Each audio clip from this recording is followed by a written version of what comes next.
Bonjour à toutes et à tous. Je me présente, Thomas Leclerc, membre du bureau agro-dirigeant. Au nom de tout le bureau, nous sommes ravis de vous accueillir en présentiel quai Voltaire ou en distanciel grâce à Nicolas qui est aux manettes de la technique pour notre soirée porte ouverte de rentrée qui va se dérouler en 3 temps. Un premier temps pour vous représenter Uniagro et agro-dirigeants.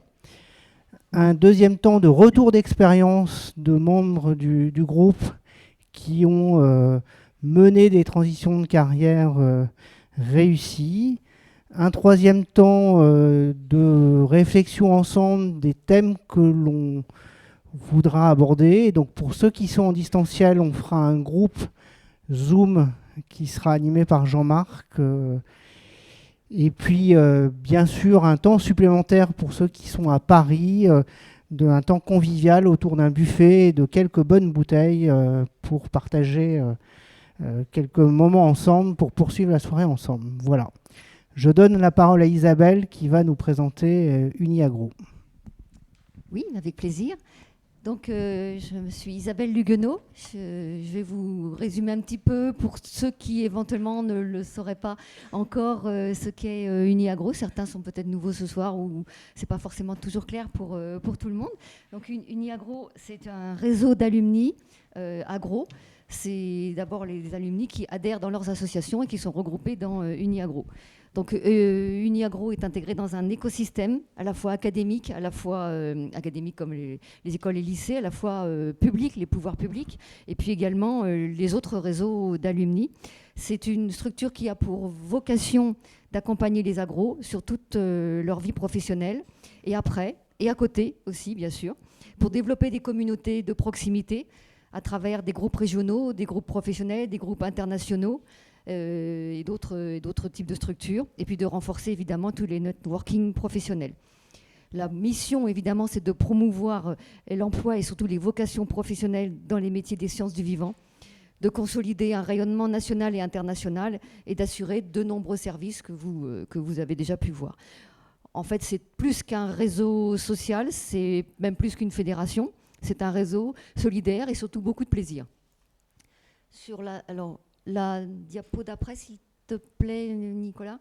Là, vous avez donc les 8 fédérations, 8 associations d'alumni qui sont présentes dans Uniagro. Donc, les 8 fédérations, vous les avez sur l'écran. Et puis, la diapo d'après, on passera aussi rapidement sur les différentes structures dans Uniagro, avec 20 groupes régionaux, 5 groupes internationaux, 8 groupes professionnels actifs, dont évidemment agro-dirigeants, un service carrière, un annuaire en ligne et une revue Planète Agro. Et tout ça, ça fonctionne avec évidemment Amanda Ramirez qui est à mes côtés et qui fait tourner tout ce système, en particulier avec son équipe. Donc je vais lui passer la parole juste pour 2 petits mots. Merci, bonsoir à toutes et à tous. Donc effectivement, je suis Amanda Ramirez, donc c'est moi qui coordonne les 2 équipes de salariés qui travaillent ici. Donc il y a une équipe de salariés à AgroParisTech Alumni, l'association des diplômés d'AgroParisTech, et à la fédération Uniagro, dont a parlé Isabelle. Et Isabelle est trésorière de la fédération Uniagro. Du coup, on est une équipe de 6-7 personnes. Et je voulais vous remercier d'être présent et présente ce soir. Et surtout, j'en profite puisque je suis la seule non bénévole ici. Donc, pour remercier chaleureusement tous les bénévoles, et donc qui sont tous des agros, des agrels, qui sont investis dans le réseau. Nous, dans tout notre réseau, on a plus de 300 bénévoles. Donc, c'est autant dire que c'est les agros qui font tout. Donc, les groupes régionaux, professionnels, le magazine. Donc c'est aussi un appel à ceux qui auraient envie de faire des choses avec nous. Bien sûr, tout le monde est bienvenu. Et puis, Isabelle l'a dit, c'est aussi mon rôle de vous dire qu'il faut bien mettre à jour tout le temps ses coordonnées pour qu'un réseau fonctionne. Et bien sûr, payer son adhésion aux associations de diplômés. Parce que souvent, on nous demande si on est subventionné. Pas du tout, ni par les écoles, ni par la mairie de Paris. Un jour, on m'a demandé. Mais non, pas du tout. Donc c'est ça qui fait vivre les associations. Et puis, comme on disait avec Thomas, mon rôle, c'est aussi des fois de dire les choses un peu plus embêtantes. Et là, aujourd'hui, on a un petit problème de voisinage. Donc, je suis obligée de vous dire que pour ceux qui sont à Paris, il faut vraiment faire attention au bruit quand on va passer dans un autre format plus convivial. Merci, Nico. Donc voilà, désolé, mais il faut qu'on fasse aussi avec ça. Donc merci beaucoup pour l'attention que vous prêterez à ça. Je pense que nos voisins, ils avaient perdu l'habitude de toutes nos activités depuis le Covid, et là, ça reprend bien, et c'est un peu difficile. Voilà. Merci à tout le monde, très bonne soirée, et puis au plaisir d'échanger et de se rencontrer. Laurent prend la suite pour nous présenter AgroDirigeant. Bonsoir à tous, Laurent Yannick. Donc AgroDirigeant, qu'est-ce que c'est pour ceux qui ne connaissent pas? Donc c'est un des groupes professionnels d'Uniagro. On regroupe à peu près 1000 membres recensés au sein de l'Uniagro. On est à peu près 450 voire quasi 500 qui font vivre le groupe LinkedIn. L'objectif, c'est vraiment de regrouper et de coordonner cette communauté, on va dire, d'agro ayant plus de 15 ans d'expérience, dirigeants ou membres de comité de direction, avec une vocation de créer de la dynamique, de développer son réseau, de partager de l'expérience, d'être là quand de temps en temps la mer est un peu moins calme et qu'elle commence à s'agiter et qu'on peut avoir besoin d'aide d'autrui, pour se repositionner ou pour accompagner un repositionnement professionnel. En termes de méthode, le volontariat, donc tout à l'heure on va vous présenter l'équipe d'animation volontaire du groupe. Bien évidemment, vous êtes les bienvenus pour nous rejoindre. Toutes les bonnes volontés sont les bienvenues. Et à chaque fois, bien évidemment, tout se fait dans une démarche bienveillante, empathique et amicale. Ça veut dire que ce qui se dit dans les salles ou dans les visios ne sortent pas de ces salles-là. Il n'y a aucune concurrence. On est là pour s'entraider avec chacun nos expériences. Donc Nicolas, si tu veux passer sur le slide suivant. Donc comment est-ce qu'on fonctionne? En fait, on a quelques piliers, ce que l'on appelle les ateliers mobilité. Donc pour les personnes en transition ou qui veulent évoluer professionnellement, c'est on va dire du speed networking. Voilà mon projet selon une méthodologie ou un format assez classique en 3 minutes, et chacun ouvre son carnet d'adresses et son réseau finalement pour aider l'autre et l'aider à rebondir. Nous faisons également des speed networking avec 2 écoles, j'y reviendrai tout à l'heure sur ce que l'on a organisé l'année dernière, partage d'expériences, organisation de conférences thématiques. Ça fait l'objet de la deuxième partie de la soirée. On essaye systématiquement tous les ans d'organiser entre 2 à 4 conférences d'intérêt commun, avec parfois des fils rouges. Et l'objet, c'est partager de l'expérience et s'aider soi-même et en tant que communauté à réfléchir sur des sujets d'actualité. Voilà, partage d'informations, j'en ai parlé. Donc finalement, le bilan 2021-2022 est certainement le plus expressif et c'est celui qui parle le mieux. Donc 18 événements au total organisés par l'équipe d'animation, dont 10 ateliers mobilité et réseau. Donc à peu près 100 participants, 100 personnes ont participé sur l'année. On a à peu près un atelier mobilité réseau tous les mois. On a quand même ça, ce rythme, parce que c'est un point de repère. On sait qu'on se revoit tous les mois pour aborder ces sujets-là.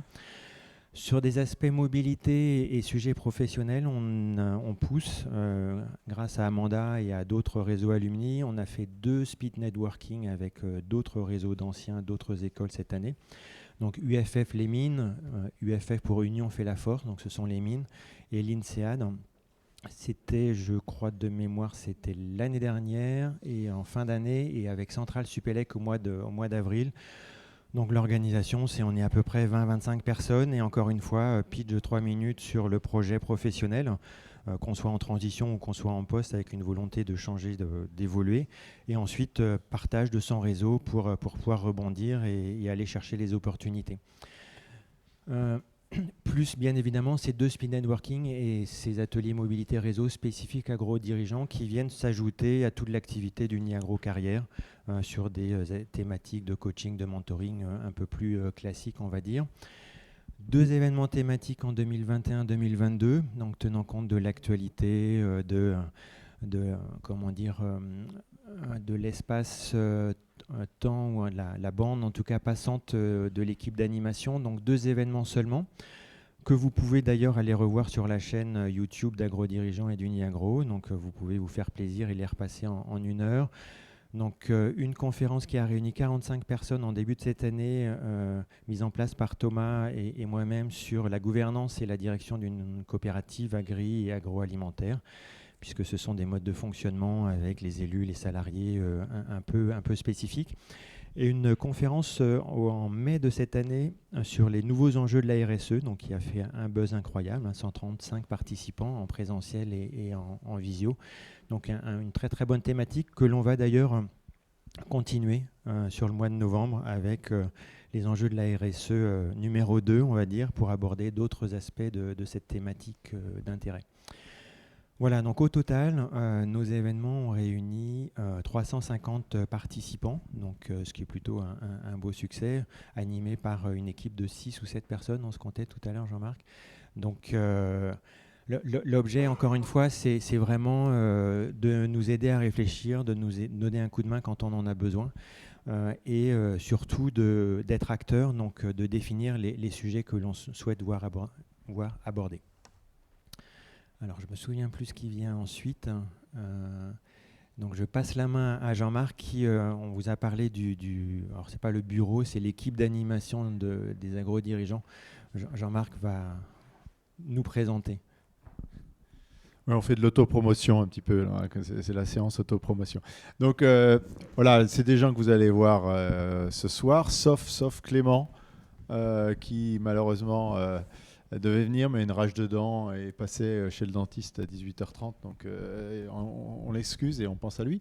Donc voilà, cette équipe d'animation, c'est des, comme on dit, j'aimais bien des volontaires engagés, j'aimais bien le terme volontaires engagés, donc c'est des gens qui passent du temps pour organiser soit les ateliers en distanciel tous les mois, soit les conférences, et c'est quand même un peu de boulot d'attirer du monde sur un bon sujet, et qui soit inscrit, qui viennent vraiment. Donc voilà, comme ce soir par exemple. Donc là, oui, je vois rien, je ne vais pas me retourner à chaque fois. En tout cas, vous avez vu un certain nombre de personnes qui sont présentées. Isabelle, donc on a mis quelques mots-clés en face de chacun. Mentor d'affaires, Thomas, direction d'entité autour du vin et du spiritueux, Clément qui n'est pas là, qui a repris un poste en supply chain mondiale dans la cosmétique, Charles qui est où, que vous avez vu à l'entrée, direction de projet finance ou direction financière, moi-même, aujourd'hui consultant depuis quelques mois sur les sujets de qualité et d'enjeux QHSE notamment, en agroalimentaire, Nicolas qui est aux manettes et qui aura, j'espère, un peu de temps pour souffler tout à l'heure avec nous, qui assure tout seul. Et encore merci à lui qui nous permet d'avoir des réunions hybrides comme ça. Et j'ai oublié qui ? J'ai oublié Laurent. Laurent qui est là, qui est sur la direction de BU, direction développement. Business innovation dans l'agroalimentaire notamment, vu son parcours. Voilà, donc on ne va pas en dire plus, on est là aussi pour échanger. Si on est là, c'est qu'on a eu un moment où on est encore dedans de transition, de réflexion sur une nouvelle fonction ou un nouveau métier. Et il y a... on est encore dans le processus de construire cette nouvelle étape. Donc on avance en rencontrant des gens bienveillants qui nous aident, qui nous orientent, qui nous amènent d'autres contacts jusqu'à trouver, et on l'espère pour tous, quelque chose d'encore mieux que les étapes précédentes qui correspondent vraiment à nos aspirations du moment. Mais on est là aussi parce qu'on a envie de donner un peu de temps et d'aide à d'autres. Et que moi, j'avoue que je le dirais franchement, ça nourrit énormément aussi d'accueillir des nouvelles personnes qui, des fois, prennent une claque dans leur vie professionnelle ou simplement se rappellent qu'il y a une maison de l'agro, qu'ils ont été agro, que le réseau des pairs agro peut servir à quelque chose. J'ai vu les premiers qui étaient arrivés, c'était des gens qui venaient ici pour la première fois. Donc, on est très heureux d'accueillir des nouveaux. et qu'on espère que c'est le début d'une entraîne, d'une amitié et de construire un réseau pour les aider à réfléchir et à aller de l'avant dans leur vie professionnelle. Après cette présentation, on va passer au retour d'expérience, sauf si vous avez des questions sur l'Uniagro, agro-dirigeant, sachant qu'on aura, pour ceux qui sont là, le temps d'en parler ce soir après, si vous pouvez rester, j'espère. Il y a peut-être des questions des gens qui sont à distance. Ils peuvent ouvrir le micro. Si vous êtes à distance, et j'espère que vous nous entendez, vous pouvez ouvrir le micro, la caméra, ou mettre un petit mot en chat qu'on lira, mais c'est plus sympa de vous entendre. Oui, Thibaut. Je pense qu'il faut... Voilà, non, je disais simplement bonsoir et je faisais un coucou comme ça, général. Voilà. Merci, mais tu vas bientôt parler un peu plus. Mais écoute, à ta disposition quand tu veux. Voilà. Donc, est-ce qu'il y a d'autres remarques à distance? Parce qu'il ne faut pas qu'on oublie ceux qui sont à distance. Voilà, c'est des outils qui nous permettent maintenant de faire interagir aussi, mais n'hésitez pas à intervenir. Après cette introduction qui a été un petit peu longue, désolé, on va passer au retour d'expérience. Chaque année à cette soirée porte ouverte, on aime bien entendre directement des gens qui ont un parcours qui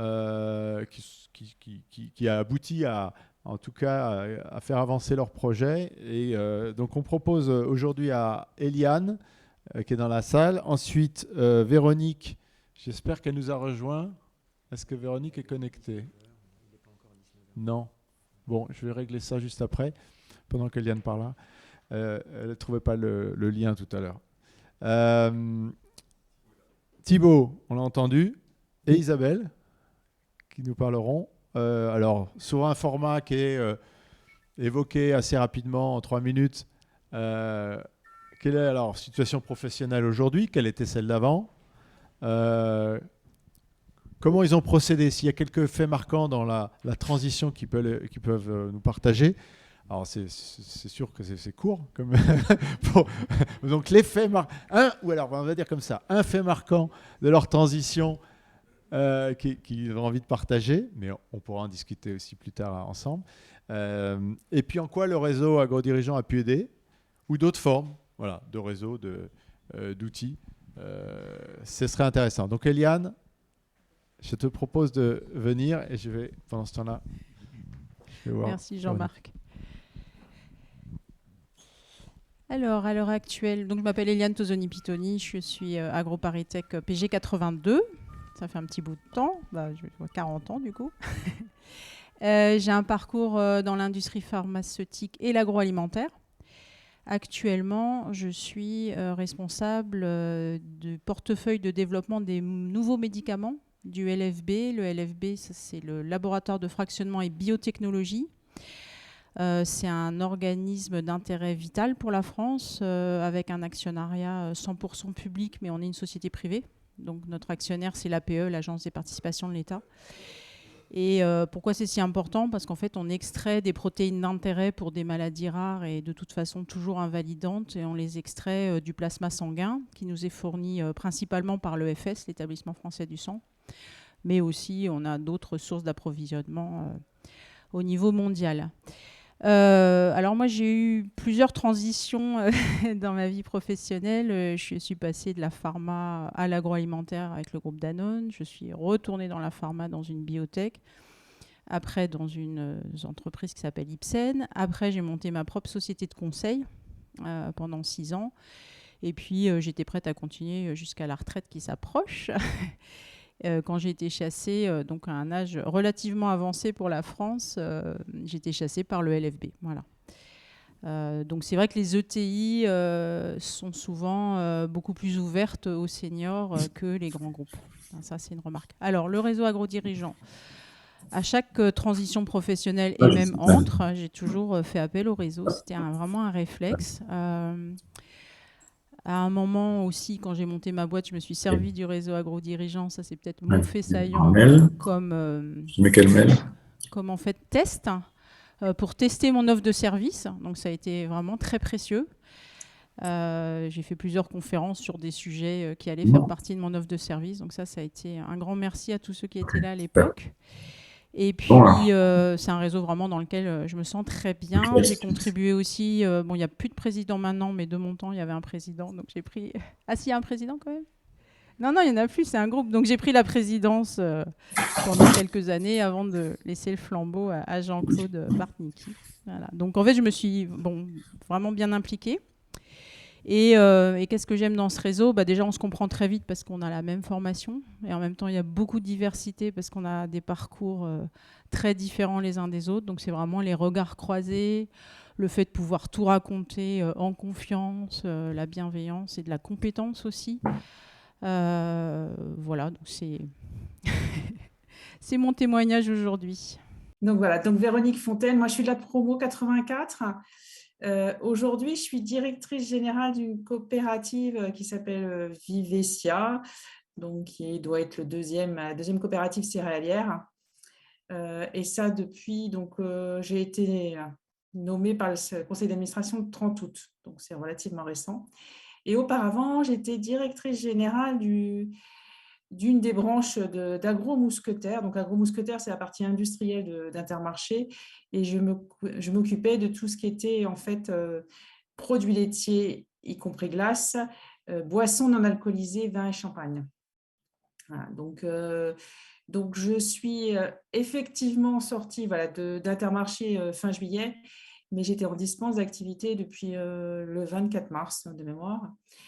Donc j'ai pris les choses de façon assez, je suis bien très, très, très organisée. Effectivement, le agro-dirigeant a été une partie des échanges de mon aide. L'autre partie étant effectivement que comme je suis ESSEC Alumni aussi, j'ai pu être accompagnée par ESSEC Alumni et en fait, c'était très complémentaire. Parce que dans le cadre des SEC Alumni, on a donc un coach. Donc, on avait un coach qui fait partie d'un grand cabinet de placement tous les 15 jours et qui nous accompagnait dans tout un groupe. On devait être une dizaine. Par contre, effectivement, c'était très structuré. Et puis avec les SEC, j'avais des tas de choses sur remettre à jour son profil LinkedIn, remettre effectivement comment réactiver son réseau, etc. Donc ça, on va dire que c'était la partie très théorique. Et ce que m'a permis effectivement agro-dirigeant, c'est le réseau. C'est-à-dire que c'est beaucoup moins structuré en termes d'air et d'approche que ce que je pouvais avoir de l'autre côté. Par contre, c'était effectivement d'avoir vraiment des échanges réseau. Voilà. Que ce soit directement dans le cadre d'agro-dirigeants ou indirectement, parce qu'il y en a un certain nombre qui sont ici, qui m'ont aussi aidé à avoir un échange et me dire tu devrais contacter un tel et un tel. Voilà. Et en fait, le job, je l'ai trouvé, alors j'ai à la fin, le 21 juillet, la veille de la fin de mon contrat, j'avais quasiment 4 offres, dont 2 fermes et 2 qui étaient quasiment en train de se terminer. Et je les ai trouvées pour partie par le réseau. Donc, il y en avait au moins 2, c'était le réseau. Un autre qui était purement du spontané. Et celle que j'ai acceptée, c'est du réseau indirect, c'est-à-dire que c'est par un grand cabinet de chasseurs de tête qui est Corn Ferry. Effectivement, j'ai un ancien collègue qui restait un ami, qui avait passé mon nom. Le premier poste n'a pas fonctionné. Et c'est ce poste-là qui effectivement a fonctionné. Mais en fait, c'est un peu la diversité, pour montrer la diversité, pour pouvoir rebondir.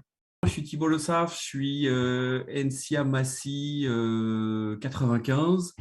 J'ai bossé pendant 11 ans chez des industriels des ingrédients alimentaires et puis pendant 16 ans, j'ai vendu des produits et des services à ces mêmes industriels. Je suis pour encore quelques jours responsable marketing et business développement chez Novacep. Voilà, ingénierie de procédés en séparation et en purification. Et début novembre, je deviens le directeur commercial de la partie food et ingrédients de Bocard. Un ensemblier industriel qui construit donc des lignes complètes dans toute une série d'industries qui ont toutes en commun des problématiques d'hygiène. Voilà. Comment je me suis organisé pour ma mobilité ? Vaste question. En fait, moi, ça fait un moment que je réfléchis à qu'est-ce que je vais faire en fait pour les, en gros, 15 prochaines années de ma vie professionnelle. Et donc, je me suis fait accompagner par une association à Lyon, voilà, qui s'appelle Connaissance, où j'ai eu l'occasion donc de faire un bilan assez complet de mes motivations, mes points forts et mes quelques écueils. Et je suis sorti de là avec un projet. Bon, un projet que vous verrez, enfin, je vous expliquerai après, voilà, mais j'ai dû l'amender, on va dire, voilà, plusieurs fois. Véronique parlait de LinkedIn. Voilà, moi j'ai trouvé ce poste-là donc par le réseau, concrètement par Jean-Marc qui m'a fait passer une annonce qu'il avait vue. Mais j'ai eu aussi beaucoup de contacts de cabinets sur LinkedIn. Et donc l'importance d'avoir un profil tip-top sur LinkedIn qui soit représentatif de ce que chacun veut faire et qui ait les bons mots-clés pour être trouvé par l'algorithme qui est derrière la recherche du cabinet de chasseurs est absolument fondamental. Et là-dessus, vous avez quelqu'un qui s'appelle Philippe Doual, qui a une boîte qui s'appelle Orga Phoenix, et vous trouvez sur son site un certain nombre de conseils un peu en vrac qu'il faut dans les questions où il faut donc aller reconstituer un peu voilà, l'ensemble des paramètres à bien ajuster, et qui fait aussi des formations en vidéo avec là du coup un parcours plus logique.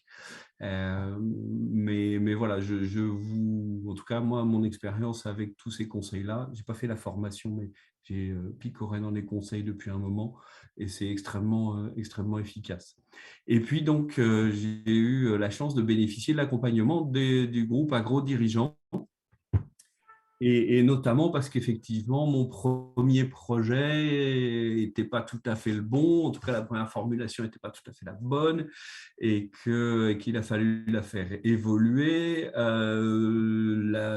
reconstruire du coup les discours qui vont bien pour le présenter, et que voilà, j'ai trouvé au sein du groupe à la fois, je dirais, un premier cercle avec les membres du groupe qui sont donc extrêmement accessibles, voilà, on est tous passés par là ou dans cette situation un peu compliquée de transition, et donc avec une compréhension spontanée à la fois de notre secteur et de notre projet, et puis aussi du fait qu'on a besoin de pouvoir discuter avec des pairs pour conforter son projet.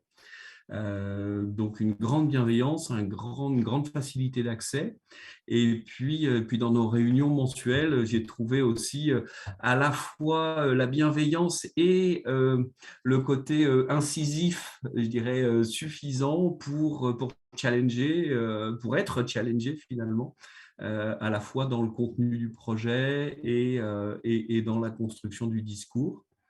Et puis bien évidemment, comme Jean-Marc l'a dit tout à l'heure, voilà, chacun est naturellement prêt dans ce groupe à partager son réseau, et donc on accède assez vite à des contacts hyper qualifiés au-delà des agro-dirigeants, voilà, qui permettent de mettre en œuvre le projet.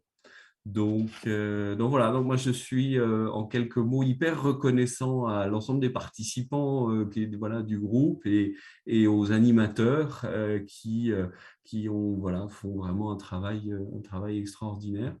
Et puis écoutez, si je peux amener ma petite pierre ou donner un coup de main, prêter main forte, je le ferai avec joie. Voilà.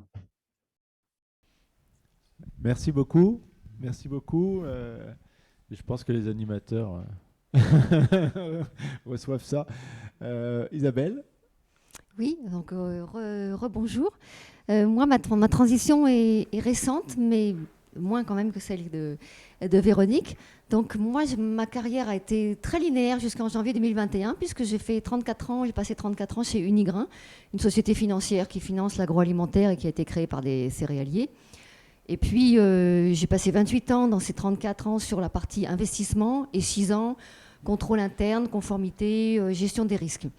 Et j'ai bénéficié d'une rupture conventionnelle qui s'est très bien passée et qui était finalement le bon moment. J'y pensais depuis un moment, je pensais en partir, je réfléchissais, puis finalement il y avait toujours des choses intéressantes, mais les choses se sont un peu précipitées.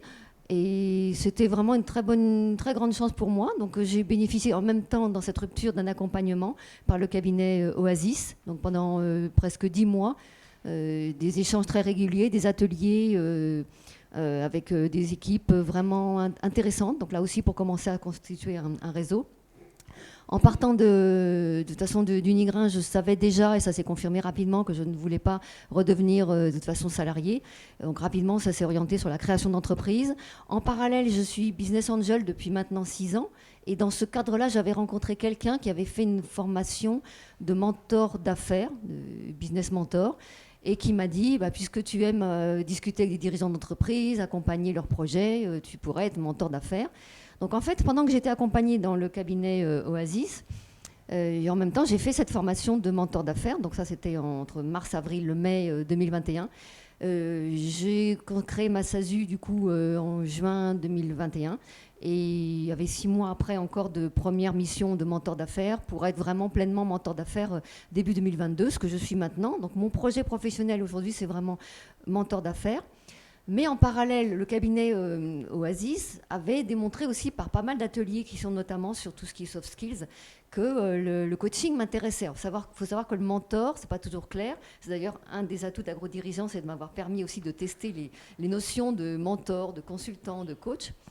Et le mentor, c'est entre les deux, c'est pas un consultant, c'est pas un coach. Mais c'est vrai que le métier le Oasis m'a démontré que le coaching m'attirait aussi. Du coup, j'ai commencé une formation de coaching en janvier. Qui est en train de se terminer et je vais normalement être certifiée courant 2022-2023 parce que la certification c'est en novembre, mais après il y a un peu de délai pour remplir tous les documents et tout ce qu'il faut bien. Donc en fait le projet final ce serait mentor professionnel et coach professionnel pour des dirigeants, des groupes de dirigeants. Et en parallèle, je reste évidemment business angel, donc j'accompagne aussi, mais cette fois-ci bénévolement, des dirigeants d'entreprise, mais de start-up, puisque business angel, c'est quand même une clientèle de start-up. Et puis, en même temps, je suis pour Uniagro bénévole à différents titres, mais notamment la dimension coaching, je l'utilise aussi pour être coach dans des petits groupes qu'on est en train de constituer dans Uniagro pour faire des ateliers de coaching sur des petits ateliers que j'anime avec Cécile Vidal, qui elle est déjà coach depuis plus longtemps. Alors là-dedans, agro-dirigeant, j'y suis rentrée en me disant, j'ai jamais été dirigeant, j'ai jamais managé, mais je me sens un peu quand même, et peut-être que je le serai un jour, j'en sais rien, mais en tout cas la logique m'intéresse, et donc je suis rentrée dans agro-dirigeant et j'ai retrouvé vraiment, comme on l'a déjà dit largement, un groupe bienveillant, intéressant, vraiment passionnant, où on peut vraiment se confronter, où on peut aussi apprendre beaucoup des expériences des autres, et en particulier j'ai pu aussi voir un petit peu tester les notions de mentor d'affaires, qu'est-ce que ça vous évoque, est-ce que c'est clair quand j'en parle, donc tout ce vocable-là, j'ai pu aussi le tester, mais c'est vrai que c'est vraiment passionnant de pouvoir voir les évolutions des autres, moi qui suis passionnée par les évolutions humaines des gens, de voir tous les parcours, des dirigeants, des futurs dirigeants, des anciens, de voir un petit peu toutes les évolutions, c'est quelque chose qui est déjà passionnant. Donc n'hésitez pas, rejoignez-nous si vous avez la moindre velléité de transition ou pas. De toute façon, c'est un groupe qui est vraiment bienveillant et passionnant. Merci. Merci Isabelle. Merci Nicolas pour remettre le son. Merci à toutes les trois et Thibaut. Si vous avez des questions à leur poser, on peut prendre quelques minutes.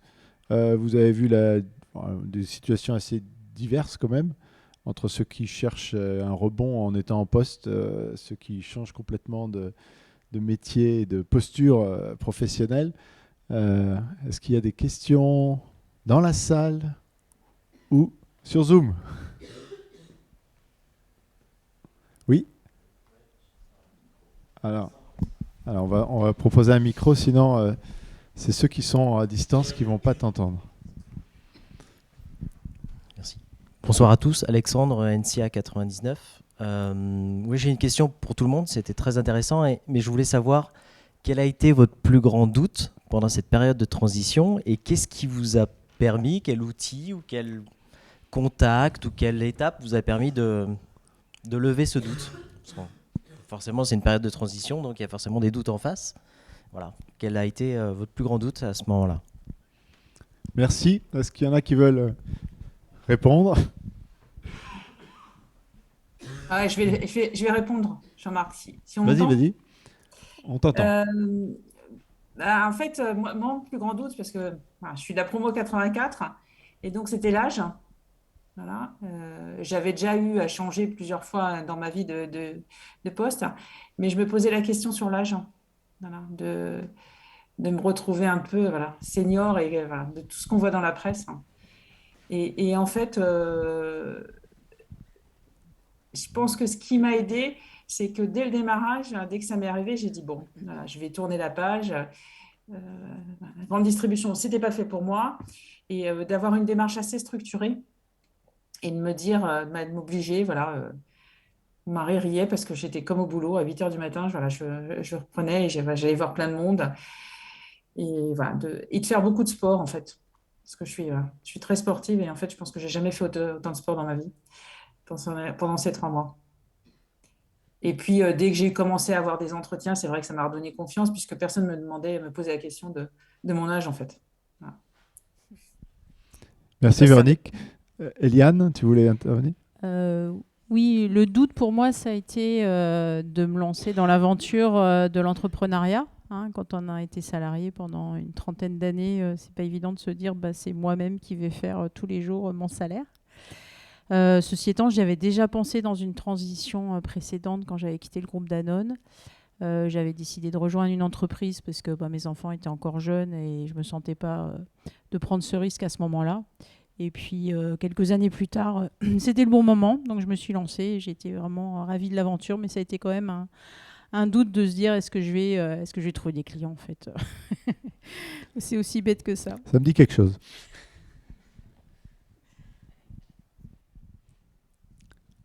D'autres questions? Oui, Olivier? Alors, ce n'est pas vraiment un témoignage sur ma transition, mais je pense que les doutes ou les absences de doutes arrivent en rafale. C'est-à-dire que c'est des cycles. On est dans un cycle vertueux ou un cycle vicieux. On a un rendez-vous tout à coup qui se passe mal et on se dit merde, je suis trop vieux, mon projet n'est pas bien calé, mon discours n'est pas affiné, je ne suis pas bien sapé, j'ai pas le look où je corresponds pas à la culture de cette boîte. Et donc là, on se met à gamberger et on rentre dans une spirale négative. Et au même titre que quand on performe quelque part, c'est-à-dire qu'on a un contact réseau qui a été extrêmement efficace, un contact avec un chasseur de tête qui s'est super bien passé, tout à coup, on a 2-3 pistes, et là, on déplace les montagnes et le doute n'existe plus. Donc, je crois qu'il faut être sensible au fait que les choses arrivent en rafale. Voilà.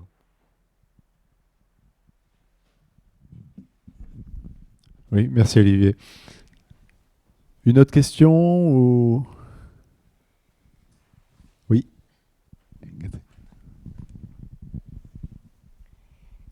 Oui, Catherine, AgroParisTech 89.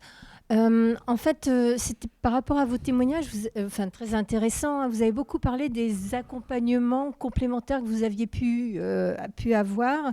Véronique avec l'ESSEC Alumni, Isabelle avec Oasis. Je voulais savoir, dans ces accompagnements complémentaires, quels sont ceux qui pourraient être repris dans AgroDirigeant, justement, puisqu'on va réfléchir aux nouvelles activités pour l'année prochaine. Bon, je vais essayer de répondre. Mais non, mais je vois, je vois Laurent qui fronce. Non, mais je pense que mon expérience, et j'ai eu quelques transitions depuis 15 ans, c'est qu'on a besoin de plusieurs choses. Et comme le disait Véronique, il y a des moments, il y a un soutien pour engager la démarche réseau, prendre du plaisir et que ça apporte concrètement des choses, c'est une chose. De la méthodologie, c'est une autre. Des coups de pouce ou des coups de pied aux fesses quand on a une baisse de morale. Enfin, chacun trouve ce qu'il veut. Non, mais donc on a besoin d'une multitude de choses. Je pense qu'AgroDirigeants, c'est une plateforme d'écoute, d'accueil, d'agro-seniors, ayant, on va dire, un peu d'expérience, plutôt du secteur privé, membre de comité de direction ou dirigeants, qui est à l'écoute de toute idée de projet, quoi. Je me rappelle qu'on avait accueilli quelqu'un qui venait de se faire harceler, mettre dehors, faire dans une pièce à clé par son patron, qui voulait qu'il signe un truc alors qu'il ne voulait pas. Je veux dire, il a mis du temps à se reconstruire, quoi. Donc on accueille toute forme et des gens qui sont en poste et qui se disent, mais tiens, en fait, si je réfléchis avec d'autres, ça va m'aider à avancer. On peut pas. Moi, je suis passé aussi par différents cabinets d'outplacement, n'est-ce pas, Olivier? Et j'en ai connu un autre récemment. On ne peut pas avoir la méthodologie et la force d'un cabinet d'outplacement. Je pense que je conseillerais tout le temps à quelqu'un qui est en négociation de départ, une fois qu'il a tout négocié, de négocier un outplacement. Même s'il faut repartir à la bataille, parce que c'est une aide énorme. Mais ça ne remplace pas le contact des pairs, ça ne remplace pas de construire son propre réseau amical, professionnel, dans le secteur visé, dans la fonction visée. Enfin, je veux dire, on a 36 000 composantes de ce réseau. Et là, on peut, nous, un peu aider. On a décidé, il y a quelque temps, de faire des ateliers tous les mois. Et les faire vraiment tous les mois. Et certains qui sont passés à 3-4 ateliers successifs, c'est vrai que c'est jamais pareil, même tous les mois. Donc on peut avoir une problématique différente. Et puis il y a des nouvelles personnes. Donc il y a un enrichissement des deux côtés. Et on a trouvé que c'était un bon rythme. Si on voulait intensifier le soutien qu'on apporte, on pourrait accélérer les ateliers, mais c'est des bénévoles qui les animent. Donc on est un peu limité par ça. Après, il y a tout un panel d'offres par l'Uniagro Carrière sur la réflexion du projet, sur même l'écriture du CV, maintenant les séances de coaching, voilà. Donc quelqu'un qui veut réfléchir, il pioche dans l'offre de l'Uniagro, il y a déjà pas mal de choses.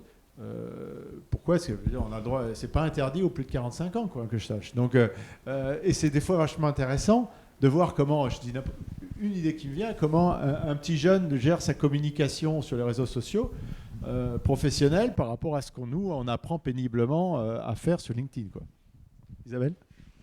Oui, alors je voulais ajouter qu'effectivement, moi j'avais... D'accord. J'ai choisi le cabinet Oasis. Unigram m'a donné le choix sur trois cabinets.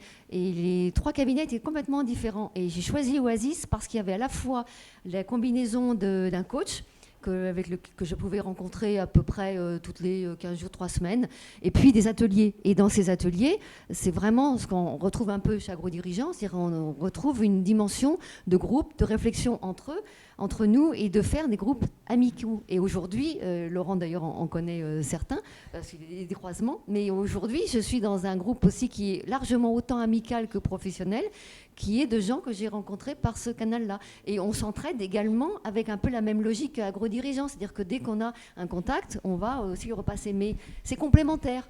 Et c'est pas les ateliers que j'ai trouvés chez Oasis, c'est pas non plus des thématiques qui seraient forcément faciles à refaire dans un groupe comme AgroDirigeants. Il faut que ce soit complémentaire. Chacun a sa raison d'être, en fait.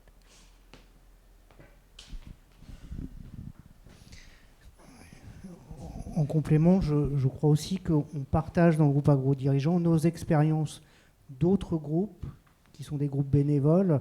Je pense à Tremplin parce que Catherine, j'ai fait un groupe Tremplin à une époque.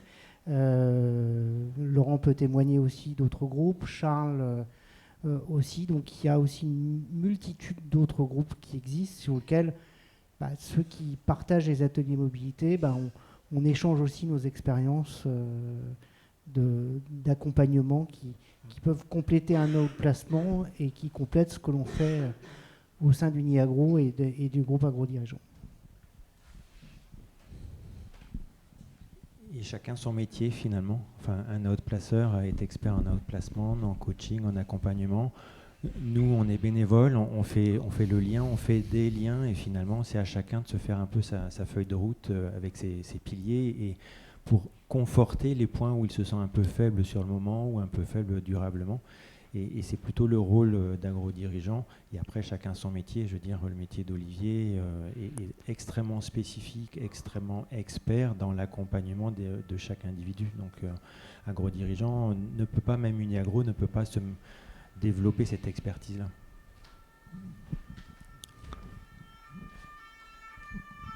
Oui, il y a un dicton qui dit celui qui sort s'en sort. Et donc, c'est pas fromage ou dessert. C'est-à-dire que quand on est en transition, il faut évidemment maximiser les opportunités d'échange, de contact, de réflexion.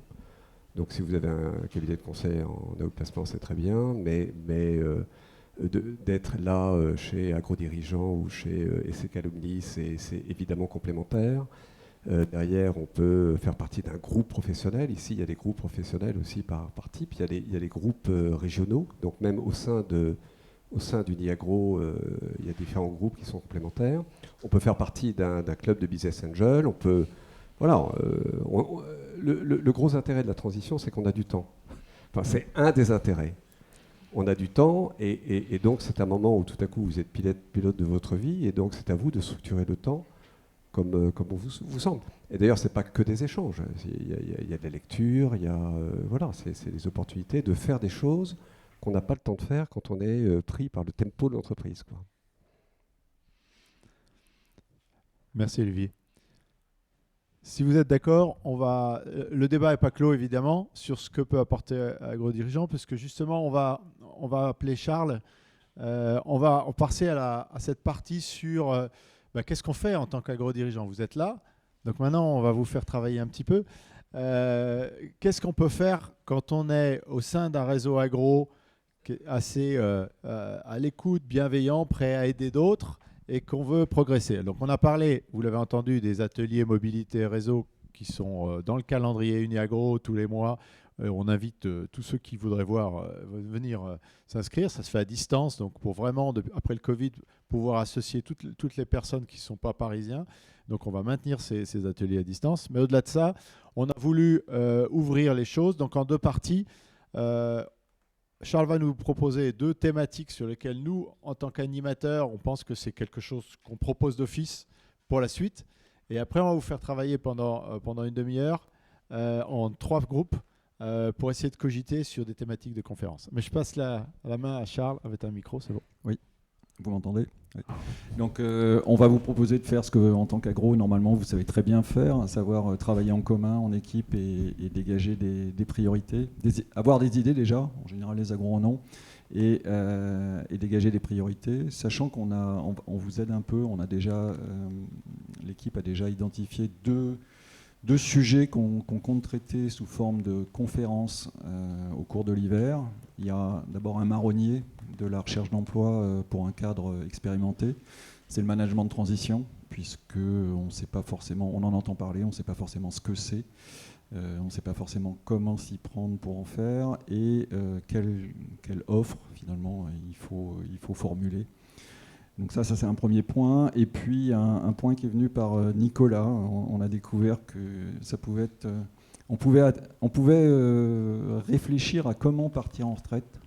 Il ne suffit pas forcément d'attendre le coup fatidique des 68 ou 70 ans, je ne sais plus. Voilà.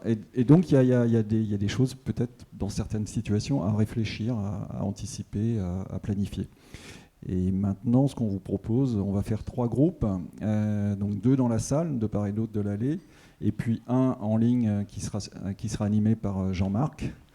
Et dans la salle, on va se répartir dans l'équipe entre Thomas, Isabelle, Laurent, de part et d'autre de cette allée centrale de cette salle. Et on va prendre, je ne sais pas combien de temps on se donne, Jean-Marc ? Une demi-heure, voilà, une demi-heure pour voir quels sont les sujets que vous aimeriez voir traités. Et on s'engage à faire un effort pour les traiter au cours de l'hiver, bien sûr. Voilà, ben maintenant on passe à l'action. Alors, je complète juste, ces sujets, c'est des sujets pour des conférences organisées par des agros, pour des agros. Donc ça veut dire que tous ces sujets-là, si vous êtes très motivé par le sujet qui ressort du groupe, C'est très sympathique de le dire que vous êtes prêt à participer à son organisation. C'est des sujets qu'on va essayer de traiter en 2023 parce qu'on a un calendrier jusqu'à la fin de l'année qui est quasiment bouclé. On vous en parlera tout à l'heure en conclusion. Donc c'est un sujet d'intérêt pour ce que nous sommes, qu'il faut monter avec des intervenants extérieurs, avec voilà, une thématique. En général, ce sont des conférences qu'on organise ici, comme aujourd'hui, à la fois en physique et à la distance, pour vous donner une idée de ce que ça peut être pour ceux qui n'ont jamais participé à une conférence. Et on peut préciser que si vous avez un sujet qui vous tient à cœur, non seulement vous pouvez contribuer à organiser cette conférence, mais vous pouvez surtout proposer des intervenants extérieurs, ce qui apporte toujours une richesse à ce type de conférence. Alors, avant de passer à cette deuxième partie, on remercie tous ceux qui ont participé à la première partie, notamment les retours d'expérience. Donc Eliane, Véronique, Thibaut et Isabelle. Voilà, on espère que voilà, ça vous a donné des idées. N'hésitez pas à les contacter. Ils auront, de toute façon, ils seront accessibles sur les réseaux. On va prendre quelques minutes pour faire le tour des 3 sujets retenus par groupe. Et ça nous fera forcément des éléments. Je pense que dans chaque groupe, on a aussi noté qui était très volontaire pour creuser un peu le sujet, mettre quelques lignes dessus, mettre notamment ce qui est vachement important. Ça me fait penser à un intervenant que j'ai rencontré il n'y a pas longtemps parce que ça met tout de suite une piste pour pouvoir y travailler après. Voilà. Qui veut commencer dans les groupes de la salle ?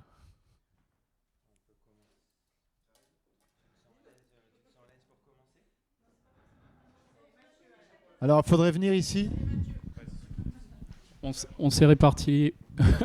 Alors, la première thématique qu'on souhaitait aborder, c'est comment bien appréhender la culture d'entreprise. Alors, je vais le reformuler à ma manière, surtout quand on est en transition, pour être sûr de ne pas se planter dans la boîte dans laquelle on va. Structure en termes de taille, PME, ETI, grands groupes. Culture aussi internationale ou spécifique à un pays. Et après aussi culture sur l'aspect structure du capital. Est-ce que c'est coté en bourse? Est-ce que c'est une structure familiale? Est-ce que ça appartient à un fonds ou ce genre de choses? Pour bien appréhender ça. Voilà, ça c'était la première thématique qu'on souhaitait aborder. Le titre, évaluer. Bien appréhender la culture d'entreprise.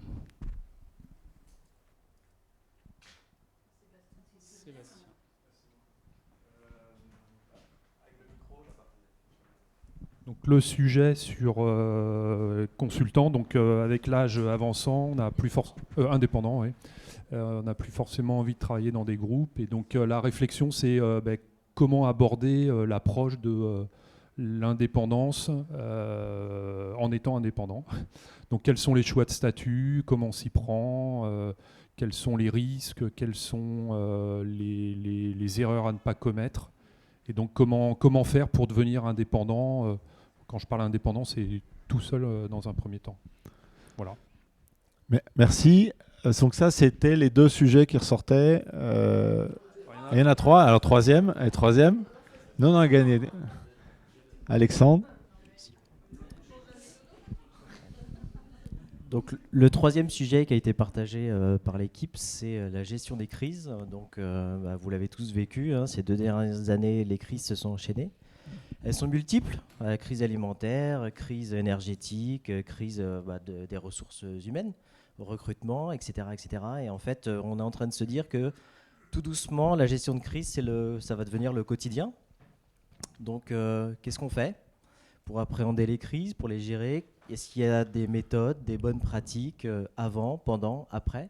Les retours d'expérience, on en parlait, qui ne sont pas toujours concluants, alors qu'on sait qu'on va enchaîner notre crise. On ne sait pas quand, mais avec certitude, il y en aura une autre. Donc voilà, donc, toutes ces expériences-là. Merci. Gestion de crise.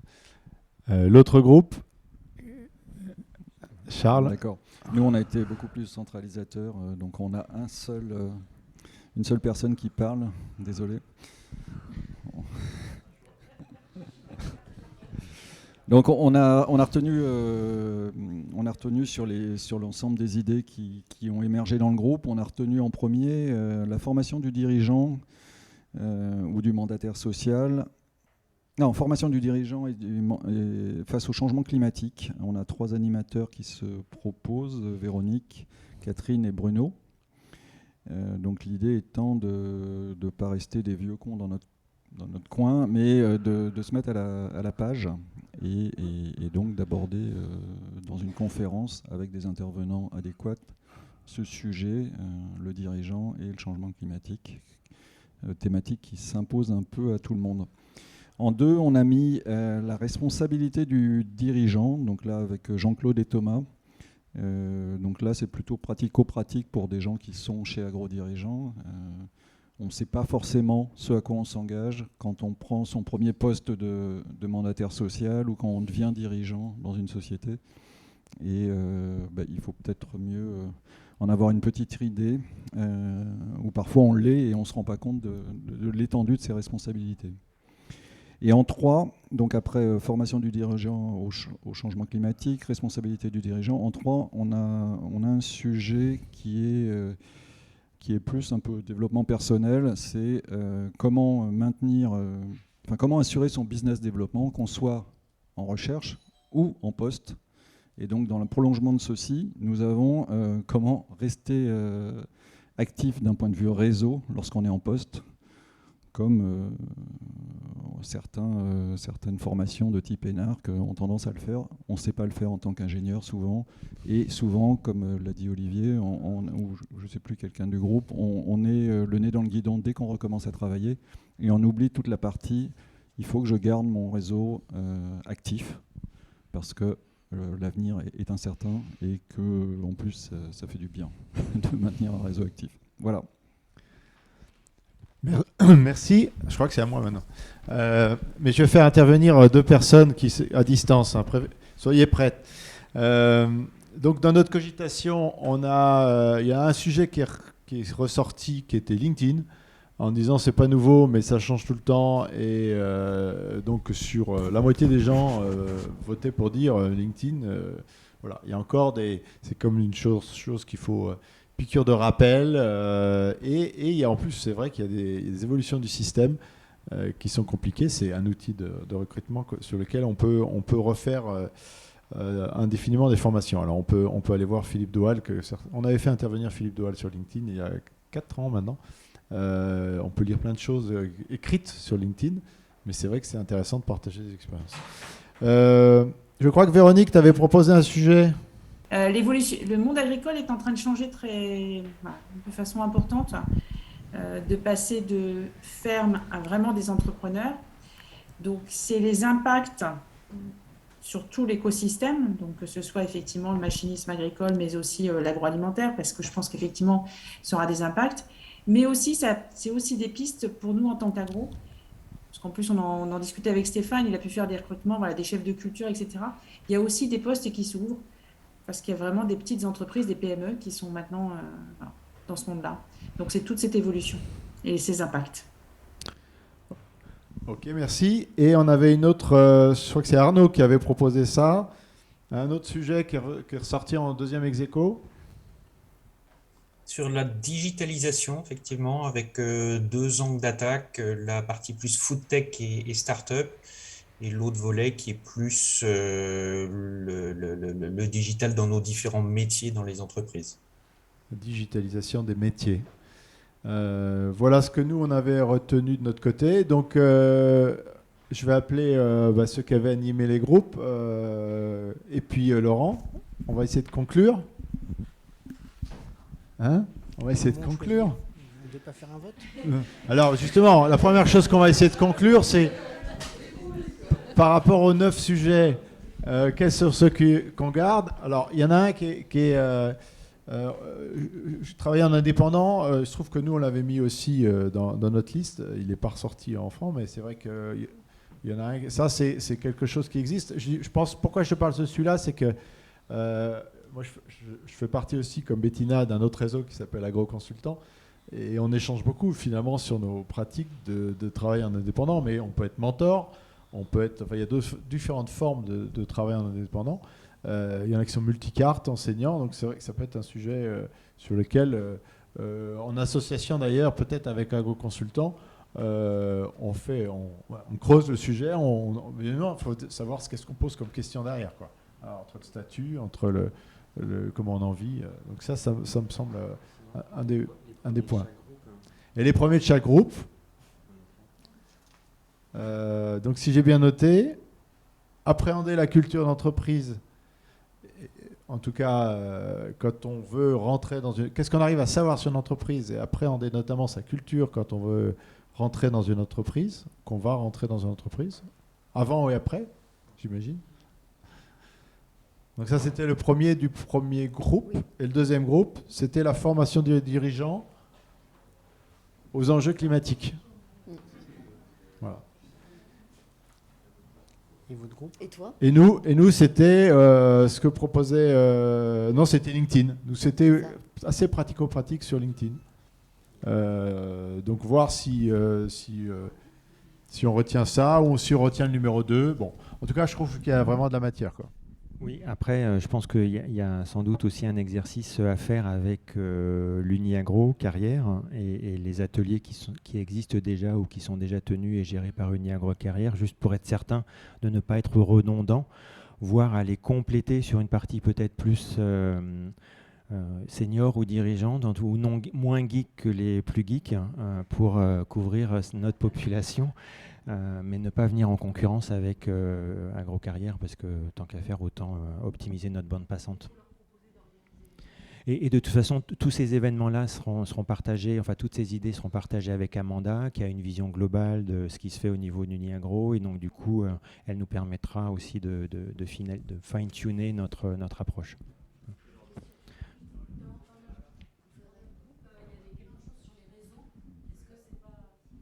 Sur les réseaux sociaux ou moins sociaux, c'est ça? Ouais. Oui, bonjour Stéphanie. Dans un des groupes, on avait justement un thème sur les réseaux. Donc peut-être avec LinkedIn, on peut peut-être les merger. Oui, tout à fait. Non, le thème du digital, on est quand même un peu d'un certain âge tous ici. Je pense que le thème du digital, on essaie d'apprendre, on avance. Mais je trouvais intéressant de voir le digital LinkedIn, c'est notre sorte de... J'ai amené un document que j'ai récupéré il n'y a pas longtemps sur une enquête des recruteurs. LinkedIn est incontournable, on le sait tous, mais au-delà de ça, on a peut-être à revoir les choses. Par contre, la digitalisation des métiers, c'était intéressant. À quoi sert ou pas d'autres réseaux sociaux pour avancer? Il y a sûrement quelque chose à faire en coordination avec Amanda. Et puis souvent, après ces portes ouvertes, on essaie de voir qui a proposé des choses. Donc ceux qui ont animé les groupes, j'espère qu'ils ont noté les gens qui avaient envie d'en parler pour pouvoir reformuler peut-être tranquillement. Là, c'était un peu rapide. Et puis si un des groupes, un des premiers sujets, je dis par exemple LinkedIn, est traité avec le service carrière, on va regarder le deuxième ou le troisième, comment on peut avancer, si c'est l'évolution du monde agricole, que nous, agro-dirigeants, ou en tout cas agro, on n'est pas à proposer en 2023 sur l'évolution du monde agricole, ce serait dommage, quoi. Donc on peut creuser aussi ces aspects-là. Il y a une priorisation entre la partie, on va dire, outils techniques et ensuite évolution sociétale de laquelle on doit faire partie. Tu veux conclure? Le slide. Donc c'est je pense, le temps pour conclure. Donc c'est moi qui le fais, ou on le fait à 5 voix. Donc on voulait juste vous remercier ici au Quai Voltaire, en ligne, chacun chez vous, pour être venu ce soir, avoir participé activement à cette réflexion, parce que je pense que vous l'avez bien compris, notre maître mot, c'est vous, nous, on le construit ensemble, on fait des choses qui nous intéressent, et l'objectif, c'est de renforcer encore plus les liens de la communauté, et nous, finalement, animateurs, on est juste les catalyseurs de cet écosystème. Donc merci d'avoir participé d'une manière très dense. Un petit mémo, nos prochains rendez-vous, donc nous comptons sur vous si vous estimez en avoir le besoin. Nos prochains rendez-vous, conférence justement thématique autour de la RSE, donc RSE version numéro 2, donc après les enjeux de la RSE du mois de mai. Clément Loury est en train de travailler sur l'organisation de la conférence qui aura lieu ou de l'atelier qui aura lieu le 24 novembre, jeudi soir. Donc toujours en soirée.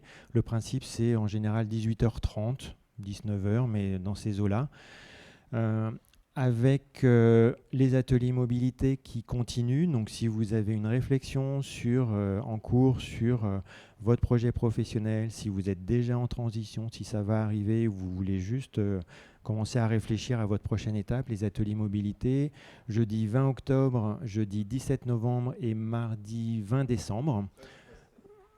13 D'accord, bon, on l'a remis au 13, ok. 13 novembre, et vous êtes vous êtes bien évidemment invité à la soirée de fin d'année entre les différents groupes qui aura lieu le jeudi 8 décembre, c'est ça 8 décembre, donc l'objet c'est un moment convivial, c'est l'objet aussi l'objectif de réseauter, de passer un moment ensemble très sympathique entre les différents groupes professionnels du Quai Voltaire, donc agroconsultants, développement durable, agrodirigeants, etc., etc. Donc vous êtes bien évidemment cordialement invités. Il y a Agro-Francilien qui se joint à nous. Parfait, très bien. Donc voilà. Tous ces ateliers-là, si vous allez sur l'agenda Uniagro, ils sont mis en ligne petit à petit pour des inscriptions. Alors, il y en a un qui est payant, c'est le buffet de fin d'année. Les autres sont gratuits quand vous avez mis à jour votre cotisation. Voilà, si vous inscrivez puis que vous ne pouvez plus, vous nous le dites. Enfin, voilà, et il y a un email collectif qui est bureau-agrodirigeant. Vous avez dû recevoir des mailings, tout ça, qui arrive et finalement, ça arrive à tout le monde. Et après, il y en a un d'entre nous qui gère la réponse. Donc, que vous ayez des idées suite à cette soirée, des suggestions, des réactions, des questions, ou si vous rencontrez des gens qui voudraient connaître le groupe agrodirigeant, utilisez ce mail, parce que même si nous, on replonge dans une vie professionnelle intensive et qui nous limite notre capacité à être animateur, vous retrouvez toujours quelqu'un derrière, donc ça, c'est important. Donc voilà, c'est juste le petit complément que je voulais donner à Laurent.